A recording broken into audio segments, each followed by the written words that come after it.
Eh bien, ce qui m'a poussé, c'est un changement radical de vie. J'ai vécu pendant 45 ans d'une manière tout à fait normale, entre guillemets. J'étais ingénieur dans une grande entreprise, ingénieur en statistique, une entreprise publique, donc j'avais a priori la sécurité de l'emploi. Et suite à une privatisation de cette entreprise due à une réforme gouvernementale, je me suis retrouvé tout d'un coup inutile dans cette entreprise puisque les modèles de statistiques que j'élaborais ne correspondaient pas à ce que l'on attendait maintenant en termes de compétitivité. Et on m'a proposé un autre travail, mais je n'ai pas réussi. Enfin, c'était tout à fait différent, ça m'intéressait pas, donc je ne me suis pas suffisamment adapté à ce nouveau travail. Et donc, ce qui devait arriver arrivant, on m'a licencié, voilà, de cette entreprise à un âge où il est pratiquement impossible de retrouver du travail, surtout ayant connu que ce poste-là que j'occupais, voilà, pendant des années. Et je me suis retrouvé sans rien, sans travail, sans ressources. J'ai perdu ma famille, ma maison, ma vie d'avant et tous les repères que j'avais depuis ma naissance en fait. Et donc j'ai décidé de partir comme ça avec les quelques économies qui me restaient et d'aller vivre à l'hôtel. Voilà. Et je suis resté comme ça un moment en attendant la déchéance finale, qui finalement n'est pas arrivée parce que j'ai été accueilli par ce qu'on appelle des marginaux, mais qui pour moi sont des gens très très humains et qui m'ont apporté d'autres valeurs.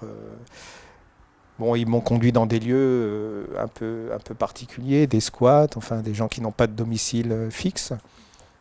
Mais c'est eux qui m'ont remonté en fait, et qui m'ont ouvert les yeux sur ce que c'est que la vie et sur ce que l'on est aussi.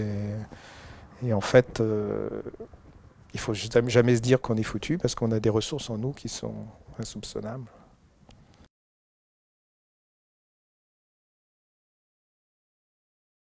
J'ai explosé en quelque sorte parce que moi, depuis tout petit, je me suis, c'est un peu bête de dire ça, mais je me suis conformé à ce qu'on me demandait. J'ai toujours été un enfant modèle. J'ai fait des études d'ingénieur parce que mes parents voulaient que je sois ingénieur. En classe, j'ai toujours eu de très bonnes notes. C'est un peu ridicule de dire ça, mais voilà, dans l'entreprise publique où je travaillais, j'avais le sentiment d'apporter quelque chose. Et qu'on me rejette comme ça du jour au lendemain parce que ben voilà, les choses ont changé, que maintenant on n'a plus les mêmes critères qu'avant, que c'est plus le service qui compte mais la productivité.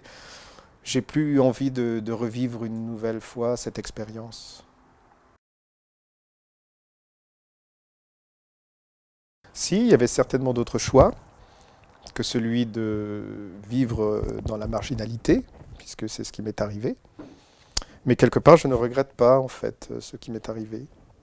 D'abord parce que je suis toujours vivant, qu'aujourd'hui, eh ben, ça va.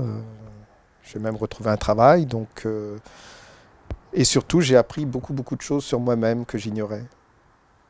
Quand on passe le cap de la peur de perdre, surtout, je pense, la peur de perdre un toit, on n'a plus aucune, comment dire, on n'a plus rien à défendre euh, autre que soi-même. Et finalement, on trouve en soi des ressources que l'on ne soupçonnait pas.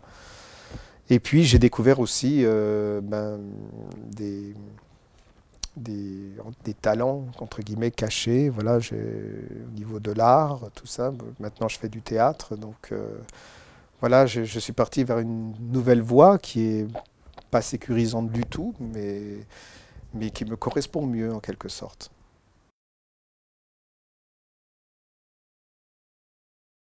Au départ, c'est très difficile.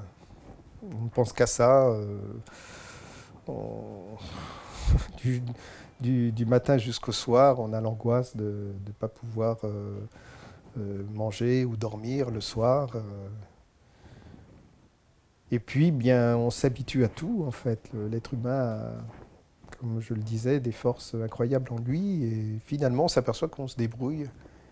Et je crois surtout, ce qui m'a aidé, c'est les gens que j'ai rencontrés, qui vivaient dans une marginalité pire que la mienne, parce que moi j'avais quand même un certain nombre de revenus, donc je pouvais toujours me reposer dessus.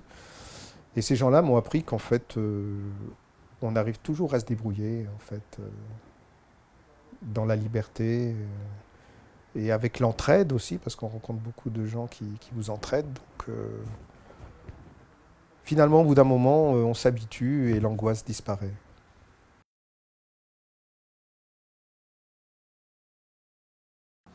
Ah oui, tout à fait. C'est pour ça que j'écris, enfin, du moins que j'ai voulu éditer ce que j'écrivais, parce que ça m'apportait un équilibre que je n'avais pas avant, quand je travaillais et que j'avais une vie tout à fait normale.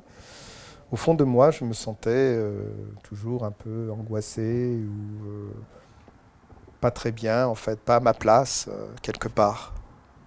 Et là, je n'ai plus le confort matériel, si vous voulez, mais j'ai un certain confort psychologique.